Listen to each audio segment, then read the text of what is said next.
ওমা, তোমার এত তাড়াতাড়ি রান্না স্নান হয়ে গেল? হ্যাঁ, হয়ে গেল তো।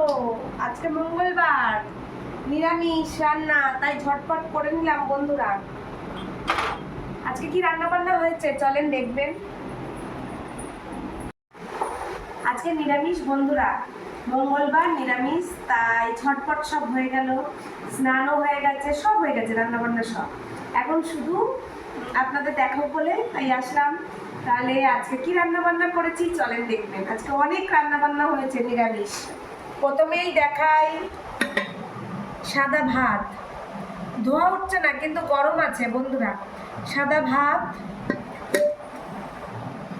সাথে আছে ডাল, মুগ ডাল করেছি, কাঁচা মুগ ডাল করেছি ডাটা দিয়ে। আমার এই ডাটাটা, ডালের ডাটা খেতে খুব ভালো লাগে বন্ধুরা, তাই বেশি করে ডাটা দিয়েছি ডালে। বেশি করে ডাটা দিয়ে কাঁচা মুগ ডাল রান্না করছি। তারপরে কি রান্না করেছে, এই যে সব ঢাকা বন্ধুরা, সব ঢেকে রেখেছি। ডালের সাথে খাওয়ার জন্য লেবু, লবণও একটু নিয়েছি, কারণ আজকে নিরামিষ তো, লবণের বাটি থেকে লবণ নেব না, তাই আলাদা করে নিয়েছি।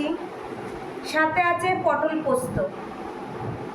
পটল পোস্ত করেছি গোটা গোটা। ঢেঁড়স ভাজা, অনেকে ঢেঁড়স বলে, অনেকে ভেন্ডি বলে, আমি ঢেঁড়সই বলি। ঢেঁড়স ভাজা করেছি কুচিয়ে। সাথে আছে কারকল ভাজা আর পনির ভাজা করেছি একটু। এই হচ্ছে আমার রান্না বান্না আজকে। ভাগে ভাগে একটু অনেকই হয়ে গেছে রান্না বান্না, যাই হোক নিরামিষ তো খাওয়াই হয়ে যাবে। তাহলে বন্ধুরা, আমার ভিডিও রান্না বান্না কেমন লাগলো আজকে আমার? ভালো লাগলে একটু অবশ্যই লাইক কমেন্ট করে দেবে। আমার বর এখনো দোকানে, আসতে দেরি আছে, ওর আসতে অনেকটাই দেরি। এখন আমার কাজ, টুকটাক ঘরের কাজ আছে, সেগুলো সারবো। পর আসবে ছেলে, এই ভিডিও করছে, ছেলে স্নান টান করবে, তারপরে আমরা একসাথে বসে খাওয়া দাওয়া করবো। তাহলে ভিডিওটা ভালো লাগলে অবশ্যই বন্ধুরা একটু লাইক কমেন্ট করে দেবে। তাহলে আবার পরের ভিডিওতে দেখা হচ্ছে। এখনের মতন টাটা।